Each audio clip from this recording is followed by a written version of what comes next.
Subscribe to our channel by clicking the subscribe button. Click the bell button and enjoy the latest uploads from our channel. Hello everyone, स्वागत है आप सभी का हमारे YouTube channel success thunder में। आज हम लोग कुछ प्री लेवल के क्वेश्चंस को सॉल्व करेंगे। एक ब्लड रिलेशन का क्वेश्चन, एक छोटी सी पजल और एक सिलॉक्स के क्वेश्चंस को सॉल्व करेंगे। तो तीनों ही जो है प्री लेवल के क्वेश्चंस रहेंगे और उसको देखिए कि किस तरीके से इन सब क्वेश्चंस को हमें टैकल करना है एग्जामिनेशन में, कितना समय लगना चाहिए इस क्वेश्चंस को सॉल्व करने का, और देखेंगे कि इस टाइप के क्वेश्चन की क्या अप्रोच होनी चाहिए। सबसे पहले ये है एक ब्लड रिलेशन का क्वेश्चन। आई होप अब तक आप लोगों ने स्क्रीनशॉट ले लिया होगा। अब चलिए हम लोग इस क्वेश्चन को सॉल्व करना शुरू करते हैं, किस तरीके से सॉल्व करना है। तो देखिए क्वेश्चन में क्या लिखा है, 8% KLMN OPQ एंड R, 8 लोग हैं KLMN OPQ और R एंड ये लोग 2 जनरेशन से है एंड 4 मैरिड कपल। ठीक है, इसमें से 4 जो है वो कपल है और इन लोगों की जनरेशन कितनी है, 2 जनरेशन है। उसके आगे क्या लिखा हुआ है, Q and N are married couple. ठीक है, Q और N जो है ये लोग क्या है, कपल है। K is father in law of O, K जो है वो फादर इन लॉ है किसका, O का, राइट। अब देखिए O का फादर इन लॉ है K, मतलब K का कोई ना कोई सन या फिर डॉटर होगा जिसका क्या होगा, O क्या होगी या होगा उसका मतलब स्पाउस होगा, राइट।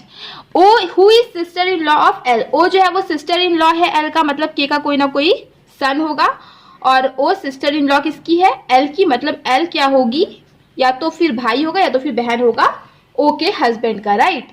आगे देखते हैं, आगे क्या लिखा है, L and P are married couples. ठीक है, L और P जो है वो लोग मैरिड कपल्स हैं। P is daughter in law of R, P जो है वो डॉटर इन लॉ है R की। ठीक है, डॉटर इन लॉ है, इसका मतलब L क्या है, L एक उसका क्या होगा, सन होगा। ठीक है, K का क्या होगा, सन होगा और P क्या है, डॉटर इन लॉ है R की, मतलब K के साथ कौन कपल बनाएगा, R कपल बनाएगी, राइट। कि R की जो है वो डॉटर इन लॉ कौन है, P है। M and L are siblings of same gender, M और L जो है वो सिबलिंग है सेम जेंडर के।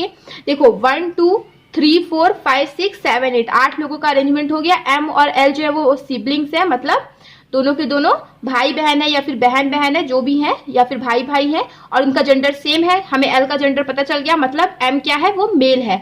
अब देखिए बाकी सभी का तो आपको पता चल चुका है, केवल एक ही पर्सन का नहीं पता था, वो है M, तो M यहीं पे आएगा। और देखिए दोनों का जेंडर भी सेम है, दोनों ही मेल है। मेल के लिए यहाँ पे मैंने प्लस का साइन लगा दिया है, फीमेल के लिए माइनस का साइन लगा दिया है। बाकी आप लोग चाहो तो कोई भी साइन लगा सकते हो, उसमें कोई प्रॉब्लम नहीं है। N is mother of P, N जो है वो क्या है, P की मदर है, तो N P की मदर है, मतलब Q क्या होगा, इसका फादर होगा। ठीक है, N जो है वो P की क्या है, मदर हो गई है।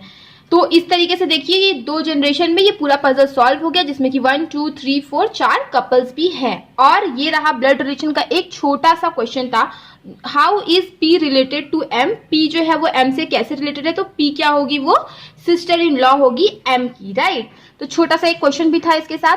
तो अगर आपको ब्लड रिलेशन डिटेल में पढ़ना है तो मैंने ब्लड रिलेशन का एक प्लेलिस्ट बनाया है, जिसमें मैंने ब्लड रिलेशन को शुरुआत से लेके पूरा अंत तक, मेंस लेवल तक के क्वेश्चंस उसमें सॉल्व कराए हैं। तो अगर आपको ब्लड रिलेशन पढ़ना है तो आप उसमें से जाकर के मेरे चैनल की प्लेलिस्ट खोलिए और वहां पे जाकर के आप चेक कर सकते हो। अब आइए, ये एक पजल है, इसको हम लोग सॉल्व कर लेते हैं, उसके बाद हम लोग एक सिलॉक के क्वेश्चन को सॉल्व करेंगे। आई होप अब तक आप लोगों ने पजल के क्वेश्चन का स्क्रीनशॉट ले लिया होगा। चलिए अब हम लोग इसको सॉल्व करने की कोशिश करते हैं और देखते हैं कि किस तरह से और क्या अप्रोच फॉलो करके हम इस क्वेश्चन को सॉल्व कर सकते हैं, राइट। तो क्वेश्चन में लिखा है, अमंगस्ट 6 फ्रेंड्स, 6 फ्रेंड्स हैं, ABCDE and F, each got different marks in the examination. सभी लोगों ने अलग अलग मार्क्स पाए हैं एग्जामिनेशन में। 6 फ्रेंड्स हैं। D score more marks which is an odd number, D ने ज्यादा marks, D score marks, sorry more marks नहीं है, D score marks which is an odd number, तो इसने जो है ऑड नंबर के हिसाब से मार्क्स पाए हैं, right. D score more marks than E, D ने जो है E से ज्यादा मार्क्स पाए हैं, but does not score the highest, लेकिन हाईएस्ट नहीं पाया, इसके पहले भी कोई ना कोई होगा। ठीक है, उसके बाद क्या लिखा हुआ है, C score more marks than F। अब देखिए इसको यहाँ पे नहीं लिख सकते, इसको अलग से आपको लिखना पड़ेगा। C जो है वो F से ज्यादा मार्क्स पाया है, सॉरी यस, F से C score more marks than F, but less than D, लेकिन वो डी से जो है वो सी ने कम मार्क्स पाया है। C does not score less than E, C ने ई से कम मार्क्स नहीं पाए हैं, मतलब सी ने ई से ज्यादा मार्क्स पाया है, right. E score more marks than F and A, E ने जो है एफ और ए से ज्यादा मार्क्स पाया है। तो अब आप देखिए 1 2 3 4 5 6% देखिए हो गए, है ना। ए बी ही केवल बचा है, तो बी क्या होगा, हाईएस्ट मार्क्स पाएगा। तो A B C D E F 6 लोग हो गए, केवल एफ और ए का हमें अरेंजमेंट क्लियर नहीं है। A does not score marks that is an odd number, A ने वो मार्क्स नहीं पाया है, ऑड नंबर का स्कोरिंग नहीं किया है, मतलब ए ने कोई ना कोई इवन नंबर का स्कोरिंग किया है, right.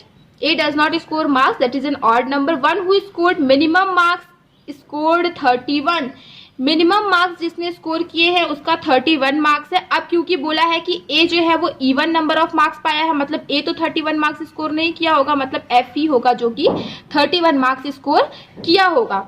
And the one who scored the highest scored 90 marks, और जो हाईएस्ट स्कोर किया है उसने 90 मार्क्स पाए हैं। तो देखिए ये हमारा फाइनल अरेंजमेंट बनेगा। इसको पढ़ते पढ़ते ही मैंने ये अरेंजमेंट बना दिया, ये आपका क्रॉस हो गया है, यही आपका फाइनल अरेंजमेंट बनेगा। कितनी आसानी से हमने इस क्वेश्चन को सॉल्व किया, इसी तरीके से आसानी से आप भी इस क्वेश्चन को सॉल्व कर सकते हो। चाहे ये क्वेश्चन हो, चाहे वो ब्लड रिलेशन का क्वेश्चन था, हर क्वेश्चन आपका एक मिनट में बन जाना चाहिए। एक से ज्यादा हो तो 1.5 मिनट, इससे ज्यादा आपको इस क्वेश्चन में लगना ही नहीं चाहिए। 3 मार्क्स का ब्लड रिलेशन का तो देगा ही देगा एग्जामिनेशन में, मैं प्री की बात कर रही हूँ। मेंस में ये 5 नंबर के आते हैं वैसे तो इस टाइप के क्वेश्चन, अगर ज्यादा से ज्यादा कम करेगा तो 3 मार्क्स का तो किसी भी हालत में देगा ही। अगर आप 1 मिनट में 3 मार्क्स स्कोर कर रहे हो तो not a bad score for pre. I hope कि आपको इतनी चीजें जो है कि क्लियर हो गई होंगी।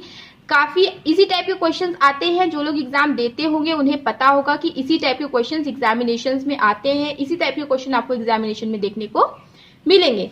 चलिए हम लोग आगे बढ़ते हैं और देखते हैं एक सिलॉग का क्वेश्चन। सिलॉग का क्वेश्चन सॉल्व कराने से पहले मैं आप लोगों को ये बात बताना चाहूंगी कि सिलॉग की मैंने एक प्लेलिस्ट बना के रखी है, जहां पे मैंने सिलॉग्स का 0 से लेकर के हीरो लेवल तक का, प्री से लेकर के मेंस लेवल तक के क्वेश्चंस को सॉल्व कराया है। काफी अच्छी तरीके से एक एक चीजें बारीकी से बताई है। तो अगर आपको सिलॉग्स में कोई भी प्रॉब्लम है तो आप वहां पे जाकर के इजीली आसानी से सीख सकते हो। बाकी पजल तो मैं डेली ही लगभग डालती ही रहती हूँ, कभी कदार मैं बीच बीच में सिलॉग या ब्लड रिलेशन भी डालती रहती हूँ। पजल्स की तो मैंने बहुत सारे क्वेश्चन सॉल्व कराए हैं, प्लेलिस्ट बनाई है, मेंस की अलग प्लेलिस्ट बनाई है, ठीक है।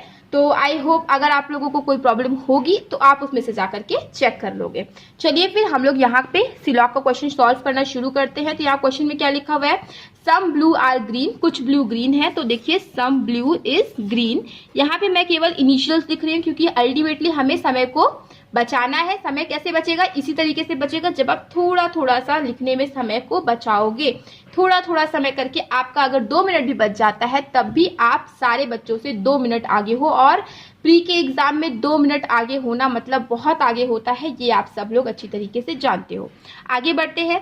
सम ग्रे इज ब्लू, कुछ ग्रे ब्लू है। अब देखिए यहाँ पे दोनों के जो इनिशियल्स है वो सेम हो गए, तो एक इनिशियल का आप फुल नाम लिख दीजिए। जैसे इसका हमने फुल नाम लिख दिया grey. All green are white, सारे के सारे जो ग्रीन होंगे वो व्हाइट होंगे। तो इस तरीके से हमने जो है अपना वेन डायग्राम ड्रॉ कर लिया है। चलिए हम लोग कंक्लूजन पे आते हैं। कंक्लूजन में लिखा है some grey is neither blue nor white is a possibility, कुछ ग्रे ना तो ब्लू है ना तो व्हाइट है, क्या इसकी संभावना है। तो ये कुछ ग्रे ब्लू नहीं है और कुछ ग्रे व्हाइट नहीं है, क्या इसकी संभावना है। देखिए आपको यहाँ पे दिख रहा है कि कुछ ग्रे ब्लू है, राइट। अब लेकिन ये जो बाकी के जो ग्रे का पार्ट है इसके बारे में हम कुछ नहीं कह सकते। हो सकता है कि बाकी का जो ग्रे का पार्ट है इसमें से कुछ ग्रे जो हो वो ब्लू ना हो, ठीक है। क्योंकि देखिए पॉसिबिलिटी मैंने बहुत अच्छे से एक्सप्लेन किया है आपको। मैंने जो आपको बताया कि मैंने प्लेलिस्ट बनाई है उसमें पॉसिबिलिटी के क्वेश्चंस मैंने बहुत अच्छे से एक्सप्लेन किए हैं। वहां पे मैंने एक्सप्लेन किया हुआ है कि अगर कोई भी लाइन दी हुई है जिसके बारे में आपको डेफिनेट इन्फॉर्मेशन पता ना हो तो उसके बारे में कोई भी पॉसिबिलिटी दी हो, चाहे वो पॉजिटिव हो चाहे वो नेगेटिव हो, हमेशा ट्रू होगी। तो इसमें देखिए हमें ये नहीं पता कि बाकी ग्रे का ब्लू से क्या रिलेशन है, तो इसके बारे में कुछ भी पॉसिबिलिटी दी जाएगी वो ट्रू होगी। उसी तरह ग्रे का व्हाइट से भी हमें कोई रिलेशन नहीं पता, तो इन लोग के बीच में बारे में भी कोई भी पॉसिबिलिटी दी जाएगी तो वो ट्रू मानी जाएगी, चाहे वो पॉजिटिव हो चाहे वो नेगेटिव हो। तो ये कंक्लूजन डेफिनेटली राइट है, क्योंकि ग्रे का ब्लू से, बाकी जो कुछ पार्ट है ग्रे का उसका ब्लू से हमें कोई रिलेशन पता नहीं है और ना तो व्हाइट से पता है। तो कोई भी पॉसिबिलिटी है वो सही है, तो ये पॉसिबिलिटी भी सही है। एक बार आप प्लेलिस्ट जाकर जरूर चेक करिएगा, आपको बहुत अच्छे से चीजें क्लियर हो जाएंगी। आगे देखिए, पढ़ते हैं next conclusion. All green are grey is a possibility. सारे के सारे जो ग्रीन है वो ग्रे हो सकते हैं, क्या इसकी संभावना है? देखिए फिर से वही बात आ गई, ग्रीन का ग्रे से क्या आपको कोई रिलेशन पता है? नहीं पता। तो अगर कोई रिलेशन आपको नहीं पता तो उससे रिलेटेड कोई भी पॉसिबिलिटी सही होगी, तो ये पॉसिबिलिटी भी आपकी सही हो जाएगी, क्योंकि ग्रीन का ग्रे से हमें कोई रिलेशन पता नहीं है। तो इसमें आंसर होगा कि बोथ फॉलोज। तो आई होप कि आपको जो है कि चीजें समझ में आ गई होंगी। तो चीजें अगर समझ में आ गई हैं, और ये क्वेश्चन भी डेफिनेटली आपका 30 सेकंड्स के अंदर बन जाना चाहिए, उससे ज्यादा इस क्वेश्चन में नहीं लगना चाहिए। वैसे भी ये क्वेश्चन केवल एक ही मार्क्स का आता है, तो 30 सेकंड्स में 1 मार्क्स अगर आपके आ रहे हैं एग्जामिनेशन में तो बुरे मार्क्स नहीं है। 20 मिनट में आपको 35 क्वेश्चन सॉल्व करने होते हैं। अगर आप हाफ मिनट का एवरेज बनाते हो तब भी आप 35 क्वेश्चन सॉल्व कर ले जाओगे।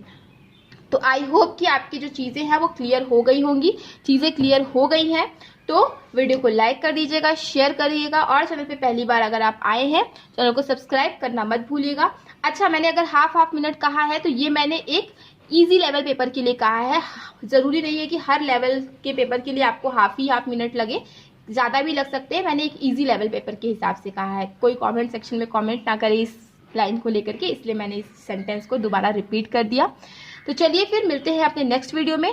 Thank you so much for watching.